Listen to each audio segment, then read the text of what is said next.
Told y'all deep down south we don't play. I told my niggas we gon' make it one day.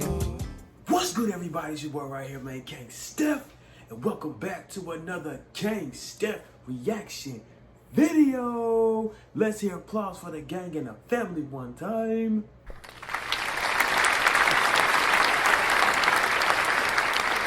If you're new to the KangSteph family, new to the KangSteph gang, smack that like button, comment below the you want to react to, as well future reaction video, as well make sure you hit that big red subscribe button, you heard me, as well click that post notification bell so you get the post notification shout outs. But don't forget, you thought I forgot, huh? I ain't never forget what I'm saying, man. I show up and win like my dog Roman Reigns. Coming up in the section, road to 100K. We on the road to 100,000 subscribers, family, man. I know we low, we in the thousands, you know what I'm saying? But we gonna get to 100,000 subscribers, man. You gotta see it, man. You gotta put the groundwork, you gotta put the shadow work in. You gotta get the blockage, the negativity off your back to see where you're going. Happy December 21st to the conjunction of Saturn and Jupiter, baby. We up in there, baby. Black people, we made it. Our powers already instilled from the gods above, but we gonna get that to a second, man. But last night, man, was TLC. WWE TLC 2020 pay-per-view, the end of the pay-per-view of this year before we go into the new year. WWE always does this. They drop the TLC at the end of the year before they go into New Year 2021 or in the New Year and before the Royal Rumble. So with this pay-per-view, WWE TLC, man, and you know I got the match card right here, man. This pay-per-view really surprised me. And I actually give this out of a 5. I give it a 5. I give it 5 stars out of 5. That's right, you heard it. 5 star out of 5, man. It was a great pay-per-view, man. It was really great, really intriguing, really suspenseful. Except for one match. One match had me on my toes. One match I kind of guessed it. But the last match, man, and we'll get into that. I'm not gonna spoil it. If you did see it, you know what I'm talking about, man. If you haven't seen it, just prepare for the ride, man. The first match we're gonna get into, family. Let me get my belt, man. Hold on, let me get my belt. The first match we're going to get into, family, you see, man, the WWE World Heavyweight Championship, which was Drew McIntyre and AJ Styles. You know that AJ Styles won the matchup of the triple threat match between him, Keith Lee, and Riddle for a shot at Drew McIntyre's title at TLC. Great matchup. You know they had the little beat Raw before TLC where AJ dropped Drew through a table and that whole 9 yards. You know what I'm saying? This match, man, I give it out of 5. I give it a 4 out of 5 because this is why the match started off great. You know, AJ does his high flying stuff. Drew is a powerhouse, everything. But what surprised me, and I actually said it to myself, I guarantee you, The Miz is going to interfere. And what happened, you guys? The Miz interfered. Him and Morrison came down with the Money in the Bank contract and cashed it in to make it a triple threat match between AJ, Drew, and The Miz, man. But guess who wasn't having it? AJ bodyguard Osmo, man. That 7'3" bodyguard, man, that he has, bro. Wasn't having it. He actually put Miz through a table. He chased off John Morrison to the backstage. And you had the matchup. Even though that Drew and AJ had been through this hellacious match of TLC with the belt hanging above to get the belt, you saw that 3 of these warriors actually kept going and going. You saw AJ, as well, AJ went after the knee the whole time. If I forgot about that, he went after Drew's knee the whole time with chairs and ladders and kicking it, putting in submission with the chair, submission with the ladder, you know, everything. Drew was hopping on one leg to get it, you know what I'm saying? And don't count AJ out. But then what really got me when that Drew threw AJ through the table, bam, up there, that's when I told you prior, that's when, you know, Miz came in and got that cash and Money in the Bank. But all 3 was up there.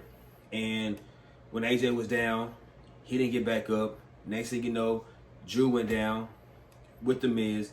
And then next thing you know, Drew hit Miz with the Claymore.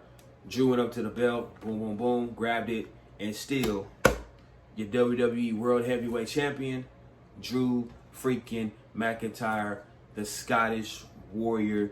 He doesn't quit. He has been quit, you know what I'm saying? And what a matchup, man. So salute to Drew McIntyre for still reclaiming and still going into 2021 WWE champion. Now, who his opponent for the Rumble will be, I don't know. Will they have somebody off Raw win the Rumble to verse him at WrestleMania 37 in Hollywood? Who knows? They may, you know what I'm saying? But like I said, the winner gets the shot at any championship they want, which is only the Universal and the WWE World Heavyweight Championship. But hey, we'll see we'll see next month what's gonna happen. But the next match we're gonna get into, family,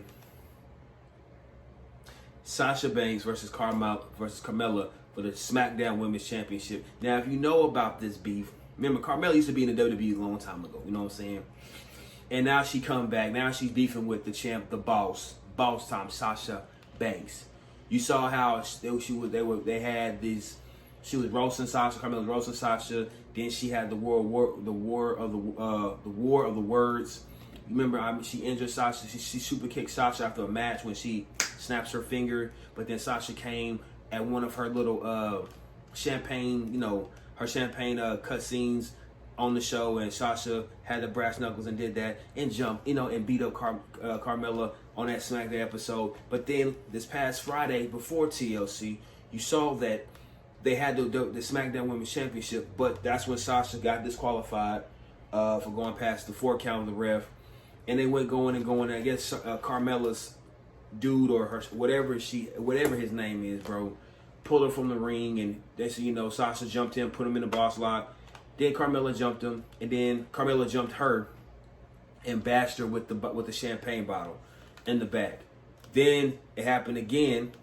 I think it was. It happened again. I can't remember. I know it happened again. My fault. This past Friday, Carmella had the little champagne tasting thing, and that's when Sasha came, fought, whoop-de-whoop. But the week prior to that, that's when that first champagne bottle incident happened. So let me rewind my timeline. I apologize for that, family. But let's get into the match. Carmella makes her entrance. Sasha makes her entrance, and it's on and popping. Very long, a very great, intriguing matchup between these two female athletes. Sasha Banks was the winner by the boss lock, but Carmella had it a couple of times, especially with the two super kicks outside, with the interference of her assistant taking her out the ring once. I think Sasha had the boss lock, and he kind of whipped her and carried her, and that's when Sasha did the double knee takedown on him. That's when super kick happened, put her back in the ring. Bam, she kicked out. But that's when she tried to do another submission.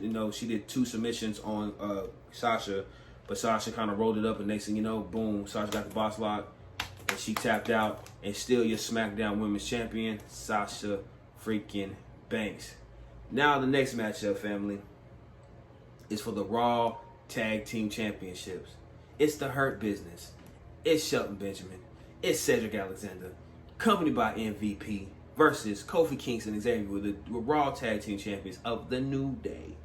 Now they have been beefing. The Hurt Business and New Day has been beefing, even when they had Big E.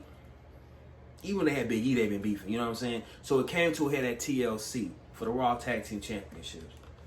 Very great matchup, but let's rewind that before we get into the match. Y'all remember when they versed them that one time, and Cedric Alexander tagged in. I don't know if it was Shelton Benjamin, and they lost the match against the New Day. And then that's what the Hurt Business really couldn't trust Cedric Alexander's judgment, because you tagged yourself in and you lost us the match. So will history repeat itself tonight? But let's get into the matchup. 2 different styles of tag team. You got a powerhouse Shelton Benjamin, athletic freaking Cedric Alexander, and both great, quick, and agile athletes in Kofi Kingston and Xavier Woods, right? Match was back and forth, not even going to front. The biggest turnaround had to be, I'll say, when Kofi hit, not even the SOS, but I can't think of the other finisher that he does. He takes him and he kicks him and boom. Had that on Cedric Alexander, and he kicked out of it. Shelton Benjamin tagged in, going crazy, powerhouse, athletic skills, did a double underhook on Kofi, and he thought he had him for it to set him up for the finisher. Next thing you know, Cedric does, tags himself in, but hits the lumbar finishing move, and bam, 1, 2, 3, your new Raw Tag Team Champions, the New Day. The New Day won the matchup, man. I'm sorry. I apologize. I'm sorry. I didn't even say that. the new Raw Tag Team Champions, the Hurt Business. I keep saying the new, I don't know why, because they both got the in their name. But the new Raw Tag Team Champions is the Hurt Business, you guys. The Hurt Business are your new Raw Tag Team Champions. MVP was ecstatic. They're both were ecstatic. Shelton Benjamin still gave Cedric Alexander the stink eye. But as they walked up stage, you saw Bobby Lashley, the United States Champion, the almighty Bobby Lashley, walking out of the stage and congratulating his guys. Now, Raw has the United States Champion and the Raw Tag Team Champion as the Hurt Business. Raise their hands up as champions. They're just missing probably the World Heavyweight Champion. Who will get it? Who never knows. But you got 3 champions in the Hurt Business. The Hurt, Cedric Alexander, Shelton Benjamin, and Bobby Lashley, man, accompanied by MVP. Now, the next matchup, I had to look at my little match card, is we've been saying it for a long time. I've been mentioning every time I do the Raw top 10. It's Nia Jax and Shayna Baszler, your Raw Tag Team Women's Champions, versus it was supposed to be Asuka and Lana. But when Lana beat Nia Jax, surprising, like I said, Lana's luck is running up. It came crashing down because Shayna Baszler kicked Lana's knee. They attacked Lana's elbow. Shayna Baszler torqued her elbow. They did everything they could, and next thing she was out. Asuka came to the rescue. Don't get nothing twisted, but came out. But backstage before the matchup, you see Asuka getting ready for the matchup, and then I can't think of her name. Gave her resume with the headshot, saying I did so many things. Asuka was pretty impressed by the resume that this lady gave her. But Asuka said, I got the position filled. So we get into the matchup. You see Nia Jax, the Irresistible Force, coming out. You see the submission artist known as Shayna Baszler comes out. And then you see Asuka, the Raw Women Champion, come out. But who was going to be her tag team partner? That was the $1 million question. Who was going to be Asuka's tag team partner against Nia Jax and Shayna Baszler? And I'm sorry, y'all. And who was it? None other than the Queen, Charlotte Flair. Charlotte Flair, the Queen, is back. She made her return. The 12-time Women's Champion, Charlotte Flair. Woo! I ain't talking about our daddy. Woo! She came back as Asuka's surprising tag team partner. Nia Jax looked like she's seen a ghost. They had their battles, man, and that was her tag team partner. What a matchup, man. Shayna Baszler trying to go after Asuka, trying to go after the knee of Charlotte Flair, just trying to do everything. They did everything. They took Nia Jax down. She went down, tumbling like a snowball effect, like an avalanche. Next thing you know, I think Charlotte Flair she put the figure 4 leg in with Shayna Baszler with the bridge, kicked out, but then she hit the 4, boom, on Shayna Baszler, which is a rolling snapping net breaker. 1, 2, 3, and your new Raw Women Tag Team Champions is Asuka and Charlotte Flair. They are the new Raw Women Tag Team Champions. Big up to Asuka and Charlotte Flair for that matchup. It was a great match, man. Don't get nothing twisted. Taking nothing away from Shayna Baszler and Nia Jax, but like I said, Lana's spirit was with both of them, and that was for Lana.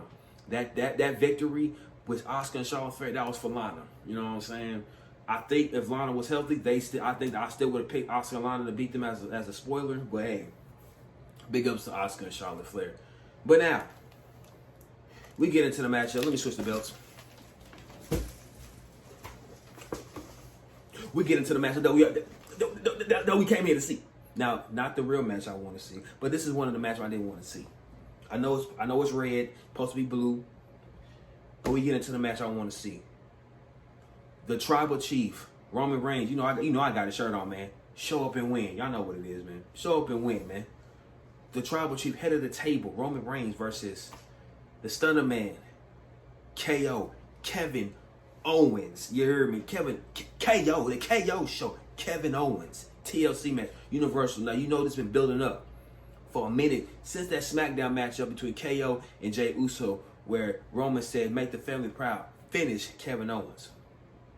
But remember, Kevin was going after Jey, hit him with chairs, saying you want people to fear you. You want people to fear you. I fear no one. And you see in the back, Roman Reigns is just mad, head down, his jaws clenching. You see Heyman in the back just looking shocked, like what the hell is going on?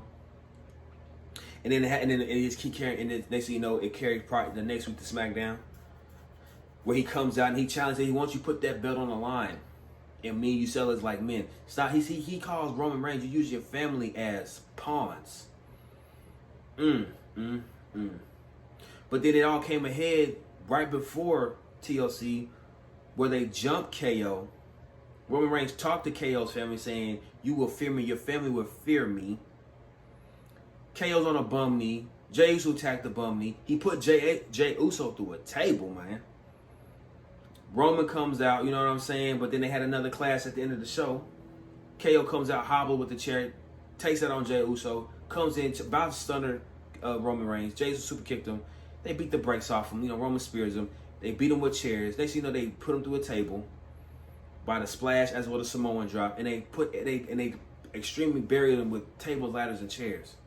But let's go into the match. Roman Reigns, the Tribal Chief, makes his entrance, right? So he puts a belt up. We waiting on Kevin Owens. Next thing you know, boom! KO attacks him out of nowhere. Just attacks him, go after him. Like KO was unstoppable for the first 10 minutes of the match. But then, you know, they had to switch it up. They had to make the Chief unstoppable too, and it was unstoppable. But the match was back and forth, not even going front. Even with the interference of Jey Uso, which I knew was going to happen, man. But then KO went after that ankle of Jey Uso. He stomped it on the chair. He put Jey Uso through a table with a pop-up powerbomb. He put Reigns through a table with a pop-up powerbomb. We thought he stunned him. We thought KO had so many chances. This was the match that surprised me a lot. I literally thought KO was going to literally spoil TLC by taking the Universal Championship off Roman Reigns. Even though Roman hadn't had the belt no more than 3 months since coming back from Payback, right? So I thought he was going to have the match. But Jey was attacking him. But next thing you know, Roman, in Roman fashion, low blows him, puts him in a submission guillotine hold. He chokes out KO. KO falls lifelessly off the ladder, and he gets the belt. And your winner, and still the Universal Champion. Roman, head of the table, Tribal Chief. You family will fear me. Show up and win.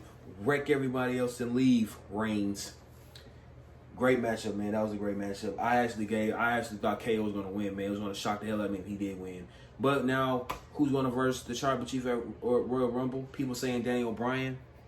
Who knows, man? That would be a good matchup. I would like to see, because he'll probably fight for his friend KO. But hey, we have to see to January, man. But finally, sorry, y'all. But finally, get into the matchup. The main event. Randy, the Legend Killer, the Viper Orton versus Bray Wyatt, the Fiend. Now, if you don't know the history of Randy Orton and Bray Wyatt, I suggest you look it up, but let's put it this way. Randy Orton was part of the Wyatt family when Bray Wyatt was still Bray Wyatt before this Firehouse Funhouse crap came along, right? But when Bray Wyatt won that championship, you saw Orton's eyes always glanced at it a little bit. Like, that was his main goal, was to get champion. But then he turned his back on the Wyatt family and burned down the compound. You know they had that matchup at WrestleMania 35 in the House of Horror match, which Bray Wyatt did win. I think Wyatt won the matchup because they fought in the house and they had to come back and finish it in the ring. I think Wyatt won the matchup. But now remember that Bray Wyatt always tells about the Fiend. The Fiend never forgets, and the Fiend pops his head up at one match against Orton, and I think it was against AJ Styles for that spot in the Triple Threat match to go on to verse Drew McIntyre. And next thing you know, him and Alexa Bliss on Alexa Bliss's little talk show, the Fiend shows up. Even with Fire Funhouse, Bray and Alexa playing, they threw subliminal shots at Randy Orton. They even had the little RKO, I think it was a weapon, a mallet or whatever, right? That he even used when he was with the Wyatt family. Next thing you know, he versed Bray Wyatt, RKO'd him. The Fiend shows up, Mandible Claws him, beats the brakes off of Bray Wyatt right before TLC. Throws Bray Wyatt in a trash can, like Randy Orton fashion back in the day. Pours it with kerosene, lights the match on fire. Who pops out of it? The Fiend, Mandible Claws to close out the show. So we get into the matchup. Orton, the Fiend. What surprised me was the Fiend's entrance. They didn't cut all the lights out. I don't understand. That's what got me. Why usually every Fiend entrance it's blacked out. It's just red light. You come, he sees it, but when you does it, it's not even blacked out. I didn't understand it. I don't know if the lighting was off or what, but Fiend's entrance is usually all black. But it's whatever. It's the first ever Fire Fun Inferno match. We haven't had an Inferno match since Undertaker and Kang.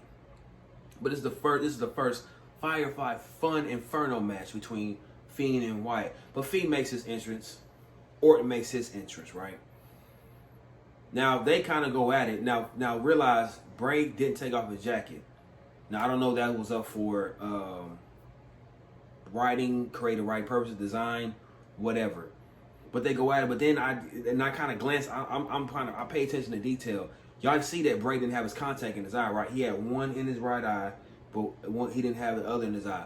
But then when the matches got up, you saw he had both his contacts in. I don't know if that was a effect or whatever, but you did. But after they were fighting, then you see Wyatt raise the flames. I thought the flames gonna be around the ring, but it raised and it was fire everywhere. Great matchup, great back and forth battle. Not even gonna front. They really didn't try to light it on fire until the damn near toward the end of the match, which is you gotta pretty much beat your opponent senseless to light him on fire. It was very close. He mandible clawed him. You know, Orton did not hit the RKO, which was surprisingly. He hit his infamous DDT though. Went back and forth. Next thing you know, he pushed the Fiend, Bray Wyatt into the fire. And Wyatt's on fire. Now, usually that's the matchup. They have to ring the bell. That's it. But there was no bell rung during that time, right? So, he won the matchup. Next thing you know, he gets back into the ring. Bray Wyatt's on fire, but it goes out. Randy Orton's like, look, what have I done? He looks like, what have I done?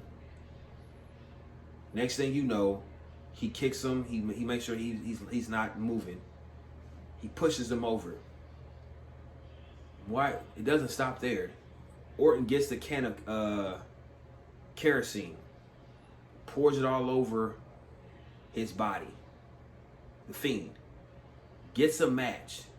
Now people say, Orton, what are you doing? You're here. What are you doing? Somebody stop this. Somebody stop this. To end the show, he lights the Fiend on fire. Now, I don't know if it's a plastic dummy doll or that was really Wyatt. I don't know if he was protected by some extra skin, but I know he was hot.